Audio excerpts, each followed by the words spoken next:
मुख्यमंत्री देवेंद्र फडणवीस बोलतायत, थेट जाऊया.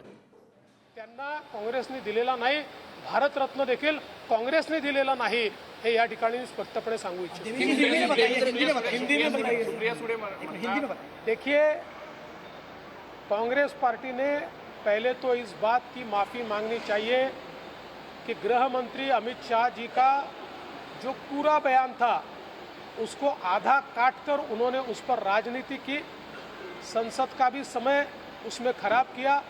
अब जनता में भी झूठी बातें लेकर वो जा रहे हैं.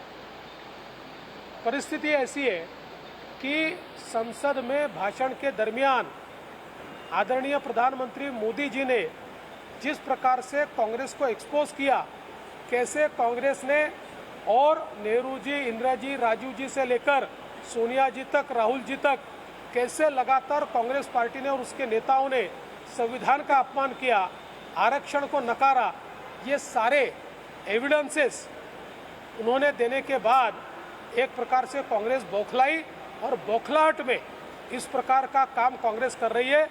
ये वही कांग्रेस है जिसने लगातार भारत रत्न डॉक्टर बाबा साहेब आम्बेडकर जी का अपमान किया है, उनको संसद में चुनकर भी आने नहीं दिया और लगातार उनको नीचा दिखाया. यहाँ तक कि जहाँ उनका महापरिनिर्वाण हुआ वहाँ पर उनका स्मारक बने, इसके लिए 20 साल आंदोलन करना पड़ा, लेकिन 1 इंच भी जमीन कांग्रेस सरकार ने नहीं दी. लेकिन मोदी जी की सरकार आने के बाद मात्र 3 दिन में 2000 करोड़ रुपए की जगह भारत रत्न डॉक्टर बाबा साहेब आम्बेडकर जी के स्मारक के लिए मोदी जी ने दी. चाहे वो महू हो, चाहे दीक्षा भूमि हो, चाहे अलीपुर रोड हो, हर जगह जो डॉक्टर बाबा साहेब आम्बेडकर जी की स्मृतियां हैं उनको संजोने का काम ये भारतीय जनता पार्टी ने, नरेंद्र मोदी जी ने किया है.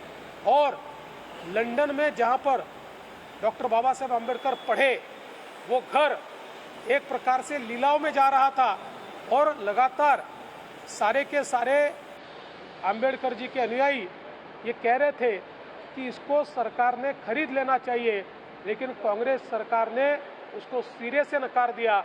हमारी सरकार आई तो हमने जाकर उस घर को खरीदा और वहाँ पर एक प्रकार से उनकी स्मृतियों को जागरूक करने के लिए कई स्मृति चित्र वहाँ पर लगाकर एक उसको म्यूजियम में बदलने का काम हमने किया है. तो अगर आप देखें तो कांग्रेस का इतिहास ये बाबा साहब को नकारने का इतिहास है, उनका अपमान करने का इतिहास है, और बीजेपी का इतिहास ये संविधान के साथ और भारत रत्न डॉक्टर बाबा साहेब आम्बेडकर जी के साथ रहने का हमारा इतिहास. महाराष्ट्रात भीती वाटते राहायला बीड आणि परभणीच्या घटनांमुळे. मला असं वाटतं की महाराष्ट्र हा देशातल्या कुठल्याही राज्यापेक्षा सेफ राज्य आहे. खरं म्हणजे प्रत्येक घटनेचं इतकं राजकीयकरण हे शोभत नाही. त्यांना केवळ राजकारण करायचं आहे, त्यांना जाती जातीमध्ये विद्वेष तयार करायचे आहे, तेवढंच त्यांचं काम. 8,500 गावांपैकी 6,150 गावांची अंतिम जी आणेवारी आली आहे ती ओल्या दुष्काळाच्या दृष्टीने मागणी होत आहे. असं आहे की आपल्या इथे स्टँडिंग आदेश आहे, त्यामुळे जी काही त्या ठिकाणी आणेवारी आली असेल त्या अंतिम आणेवारीच्या आधारावर आपल्या स्टँडिंग आदेशाप्रमाणे पुढची कामं होतील. पालकमंत्री पदाला सुटून जाईल.